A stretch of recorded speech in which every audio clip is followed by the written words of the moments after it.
মেঘপরীর গল্প, মেঘপরীর গল্প।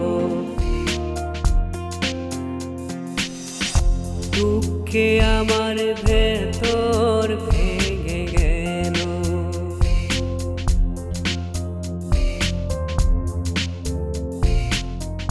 দুঃখে আমার ভেতর ভেঙে গেল।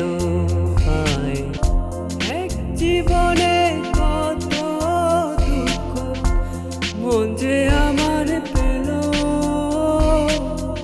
স্বপ্ন দেখা সুযোগ নায়া তো আশা থাকে অল্প, শোনাতে পারি যেন মেঘপরীর গল্প, মেঘপরীর গল্প, মেঘপরীর গল্প।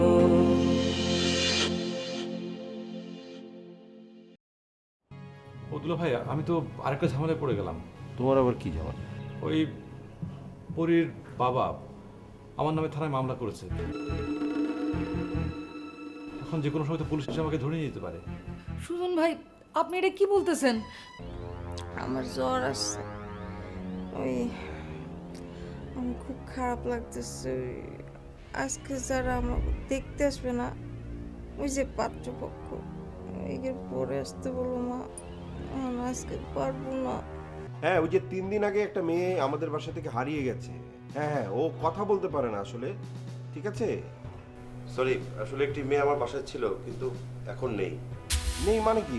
আবার কোথায় গেল? আপনি যা চাইছেন তাই তো সবই দিছে। আপনি আপনি আসলে এটা ফহিনী। কি করলা? আমি এটা ফহিনী? আমি বুঝতে পারছি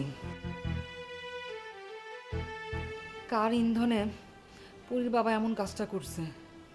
হ্যাঁ ভাবি, আমিও বুঝতে পারছি। তুমি কি নীলুর বাবার কথা বলছো? ফহিনী করলে আমার না? ঠিক আছে, যাও, তোমার মায়ের বিয়া দিব না, লেখাপড়াই করাবো। তো আর একটা কথা শুনে রাখো, তুমি আর তোমার মায়া জানিয়ে রাখো, ওই সুজনরে কিন্তু আমি জেলে রাখবো।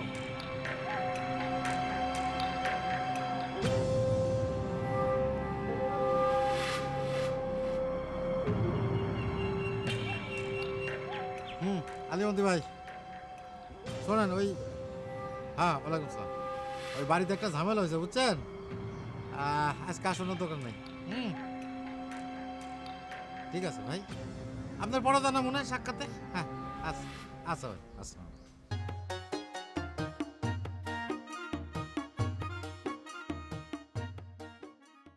কোনো ইন্টারেস্টিং খবর নাই, একটা খারাপ খবর আছে। আরে ভাই, আমাদের কাছে কি কোনো ইন্টারেস্টিং খবর আসে? আসে না। আমাদের কাছে আসে খারাপ খবর। খারাপ খবরগুলো হচ্ছে খুন, হত্যা, ধর্ষণ, রাহাজানি। আচ্ছা বলুন তো, কোনো দিন কি শুনেছেন আমাদের কাছে বিয়ে বা জন্মদিনের খবর আসছে? আসে নাই। তবে বিয়ের খবর আসে ওই মেয়ে পালিয়ে যাওয়ার পরে। তাই এখন থেকে সিদ্ধান্ত নিয়েছি, যা কিছুই খবর আসুক সব কিছুকে পজিটিভভাবে দেখব এবং পজিটিভভাবে বলবো। আমি আপনার কথা কিন্তু কিছুই বুঝতে পারছি না। আরে সাংবাদিক ভাই, আপনি যদি আমার কথা না বুঝেন তাহলে কে বুঝবে? আপনি যে পেশায় আছেন, একটা সাংঘাতিক পেশা। আরে কথায় আছে না, বাঘে ছুঁইলে 18 ঘা আর পুলিশে ছুঁইলে 36 ঘা, আর সেই পুলিশই আপনাকে ভয় পায়। আমি তো আপনার কথার মানেটা বুঝিনি। সাংবাদিক সাহেব, সবাই আজকাল ডিজিটাল। অফিসে এসে কারোরই দেরি সহ্য হয় না, তার ফাইলটাই আগে করে দিতে হবে। কিন্তু বলেন তো, অফিসের লোকজন কি মেশিন যে বোতাম টিপলেই সব হয়ে যাবে? হ্যাঁ, সেটা বুঝতে পারলাম, কিন্তু আপনিও কি যে স্পিড মানি নেন? আমাদের কাছে এমনি স্পিড থাকে, কিন্তু আমাদের তো ভালোটা প্রকাশ হয় না, আমাদের প্রকাশ হয় খারাপটা। তা আপনার ইন্টারেস্টিং খবরটা কি একটু বলুন। আচ্ছা, খবরটা হচ্ছে যে কাল সকালে যে মেয়েটাকে আমি আপনার এখানে এনেছি। তা ইন্টারেস্টিং বিষয় হলো, তাকে তো আবার আপনার সাথে দিয়েও দিই। তো ওর পত্রিকার ছবিটা কি ছাপিয়েছেন? অফিসার, আগে আমার কথাটা শুনুন। আরে ভাই, ইন্টারেস্টিং বিষয়টা হচ্ছে কি জানেন, আমার বউটা খুবই লক্ষ্মী। সে আবার আমার জন্য খাবার নিয়ে বসে থাকবে, একটু তাড়াতাড়ি বলুন। বলছি, ওই মেয়েটার আসল নাম হচ্ছে পরি। বাহ, আসলে তো ইন্টারেস্টিং। জানেন, আমার বউয়ের না একটা মেয়ে বাচ্চার খুবই শখ ছিল এবং তার নামও ঠিক করেছিল পরি। কিন্তু কি হলো, আমার তো আসলে দুটো ছেলে বাচ্চা হলো। যাই হোক, আমার বউটা না খুবই সুন্দরী, আর সুন্দরী বলে সবসময় তাকে আমি বস মানি। ভাই, একটু তাড়া আছে, বলুন। পরি আজ সকালে আবার পরি কি করেছে? না মানে সকালে ঘুম থেকে উঠে দেখি যে দরজাটা খোলা। তার মানে আবারও সে পালিয়েছে। Very interesting. তবে ভাববেন না, ও আবারও অপহরণকারীর ভাত মারবে। এখন আমি কি করব? বাসায় যান, বউয়ের সেবা করুন। বউয়ের সেবা করা হচ্ছে একটা মহৎ কাজ। বউ থাকলে সেটা সম্ভব হতো। আরও একটা ইন্টারেস্টিং বিষয় হলো, পরি নামের আরও একটা মেয়ে হারিয়ে গিয়েছে এবং তার একটা কমপ্লেন আসছে। আমাকে ইনভেস্টিগেশনে যেতে হবে, একটু তাড়া আছে, চলুন উঠি। আমি কি করব? কিছুই করতে হবে না, আপাতত বাসায় যান। এখন আমি উঠি, এমনিতে আমার 20 মিনিট লেট। আমাকে আবার বউয়ের পানিশমেন্ট খেতে হবে। রাতে কেন? আরে ভাই, বিয়ে তো করেন নাই, বিয়ে করলে বুঝতেন। তা আপনি কি এখন মৃত? না না, মৃত না। বিয়ের আগে ছিলাম জীবিত, আর বিয়ের পরে তো বুঝতেই পারছেন, মৃত। যাই হোক, আপনার এই মরে যেয়ে কোনো লাভ নেই। আমি কান্দছিস কেন? নে ধর, খা খা খা খা কইতেছি, ধর খা।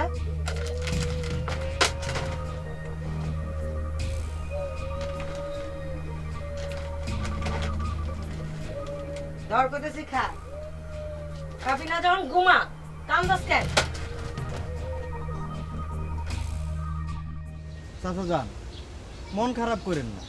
একদিন দেখেন যে অনেক ভালো বিয়ে হব নিল। তাছাড়া ভালো পাত্র কিন্তু আপনার হাতের কাছেই আছে। ওই বেটা, এই আমার যে মন খারাপ, এটা তোরে কেটা করলো? ক লাগবে কে? আপনার মুখ দেখাই তো বোঝা যায়, মুখের মধ্যে আশার মেঘ জমে রইছে।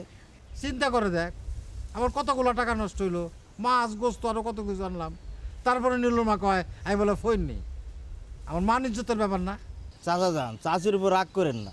চাচি যান না বুঝা মাঝে মাঝে সত্য কথা কয়ে ফেলে। তুইও কিন্তু আমার অপমান করতেছস। তবা তবা, চাচা এইটা আপনি কি কন? আমি আপনার অপমান করবো? এই গিট্টু আপনার জন্য জীবন দিতে পারবো, হ্যাঁ আপনার অপমান করতে পারবো না। তবে চাচা, নীলুর বিয়াটা বাইঙ্গা যাওয়াতে আমার কেন জানি খুশি খুশি লাগে। হ্যাঁ, তোর খুশি হওয়ার কারণটা কি? এইটা তো কইতে পারবো না চাচা, আমি যাই ঘুরে যা। এটা কি 373 নম্বর বাড়ি? জি স্যার, জি। তারেক সাহেব কি এখানে থাকে? জি স্যার, জি স্যার। লিফটের স্যার দোতলায় স্যার। আচ্ছা, ঠিক আছে। Sir sir sir please sir, আপনারা কেন আসেন স্যার একটু কোন, আমি আমি আমি বসে একটু ফোন দিই। তুমি দেখছো না আমরা কারা? জি জি স্যার। এই চলো। জি স্যার।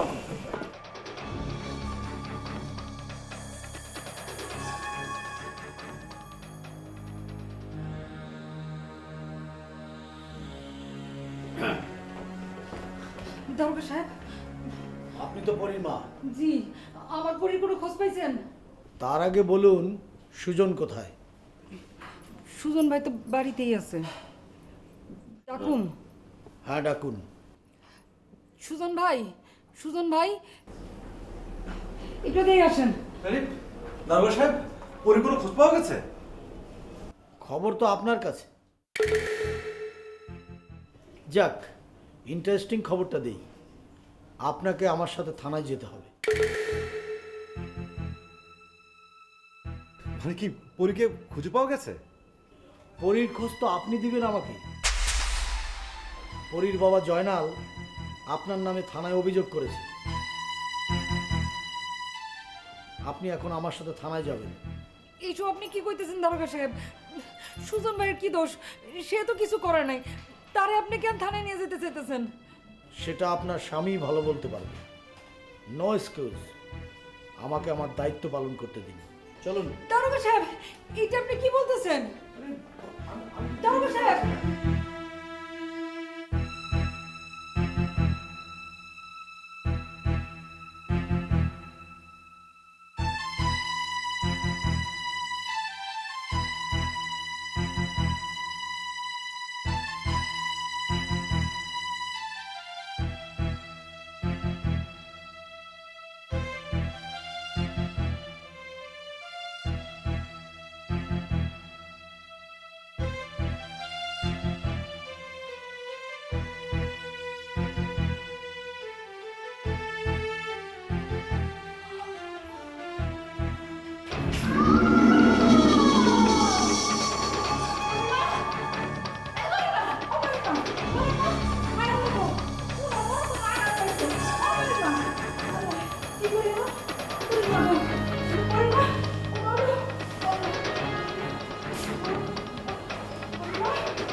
গয়না কিন্তু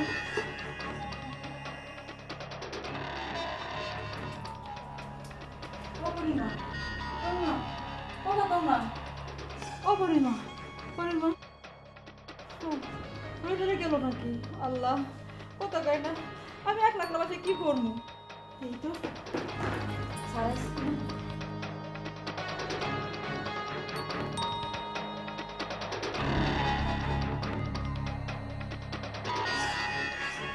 কি ব্যাপার খালা, আপনার কেমন লাগছে কেন? স্যার সর্বনাশ হয়ে গেছে স্যার কি হয়েছে? স্যার মামার তো পুলিশ ধরে নিয়ে গেছে সুজনকে পুলিশ ধরিয়ে গেছে কখন? স্যার 10টার সময় ধরে নিয়ে গেছে স্যার মামারা নেওয়ার সময় পরিমার স্ত্রীতে নামার সময় পড়ে গেছে অনেক জোরে ব্যথা পাইছে স্যার স্যার অজ্ঞান হয়ে পড়ে আছে পানি দিতেছি তো ও কি আর ফিরতেছে না স্যার অবস্থা বেশি ভালো না আমার মনে হয় ডাক্তারের কাছে নিতে হইব আচ্ছা আপনি একটা কাজ করুন, আপনি গিয়ে ড্রাইভারকে গাড়ি বের করতে বলুন, আমি কিন্তু ইন্টারেস্টিং বিষয় কি জানেন, এই পরি কিডন্যাপের ব্যাপারে আপনাকে আমার থানায় ধরে আনতে হলো। এরই নাম আইন, আর আমি এখানে অক্ষম। না ঠিক আছে, আপনি আপনার কাজ করবেন। আমার চিন্তা হচ্ছে পরীকে নিয়ে, পরী কীভাবে আছে, কী করছে।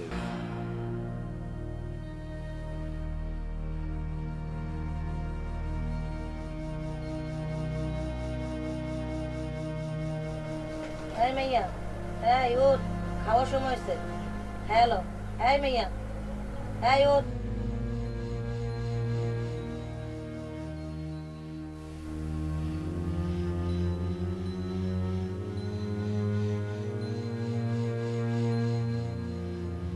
খাবি না? খাবি না? না খাইলে শুয়ে থাক।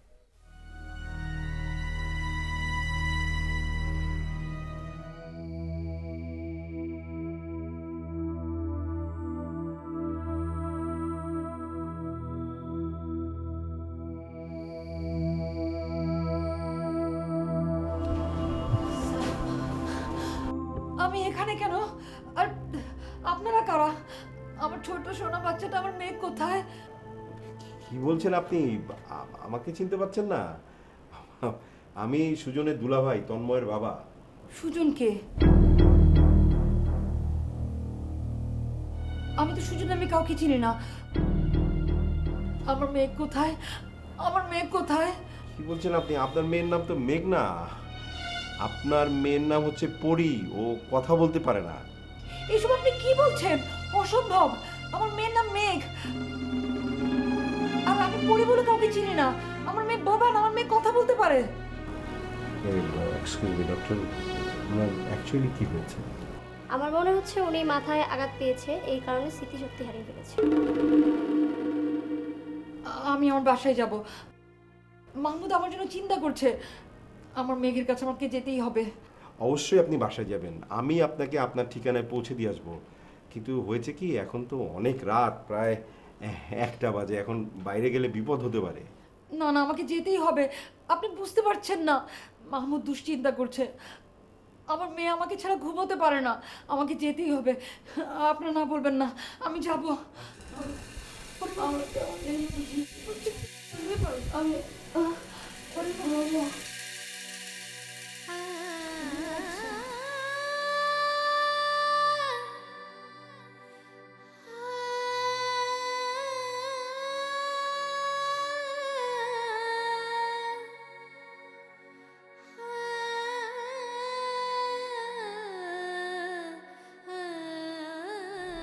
ঠিক আছে খালা, একটু খেয়াল রাখবেন।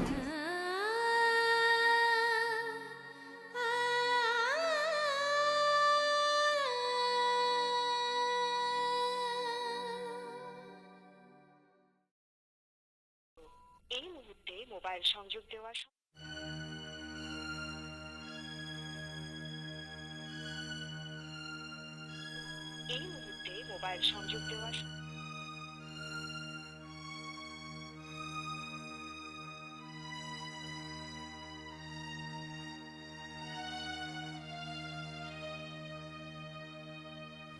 আকাশের দিকে তাকাও, কিছু দেখতে পাও? আকাশে কি দেখবো? চাঁদ উঠছে না তারা উঠছে? আকাশে চাঁদ উঠছে, তারা উঠছে, কিন্তু সেটা দেখতে হইলে দেখার মতো চোখ দরকার, মন দরকার। আমি তো অন্ধ, আর তুমি না একটা পাগল। আমি পাগলও না, কোনো কিছুই না। তোমার যুক্তি দিয়ে বুঝাইলে তুমি বুঝবা। শুনি তোমার যুক্তিটা কি? শোনো, আকাশে চাঁদ তারা সবই থাকে, কিন্তু আমরা দেখতে পাই না। কেন পাই না জানো? কারণ চাঁদ তারার চেয়ে সূর্যের আলো বেশি, চাঁদের আলো কম, এই জন্য দেখা যায় না। আর সব কিছু দেখতে হয় না। অনেক কিছু আছে, মানে পৃথিবীতে অনেক কিছু আছে যেটা বুঝে নিতে হয়। এই যেমন ধরো যে আমি তোমারে ভালোবাসি, এটা কি দেখা যায়? দেখা যায় না। এটা অন্তর দিয়ে বুঝে নিতে হয়, বুঝছো? একটা সময় আমি যখন তোমার কাছে থাকবো না, মানে প্রয়োজনে হয় না, তখন কিন্তু তুমি আমার আরো অনেক বেশি অনুভব করবা। তোমারে আমি দূরে থাকতে দিলে তো?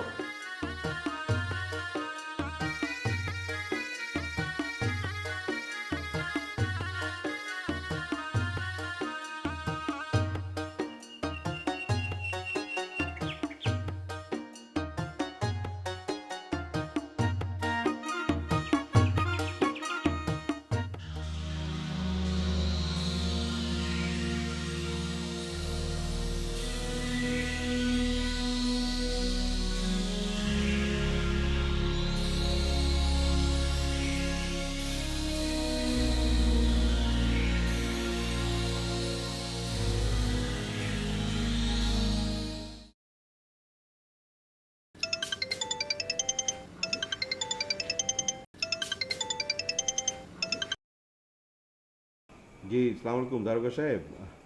অনেক রাতে আপনাকে বিরক্ত করলাম, সরি। আরে ভাই, পুলিশের রাত আর দিন আছে, আমরা তো জনগণের সেবক।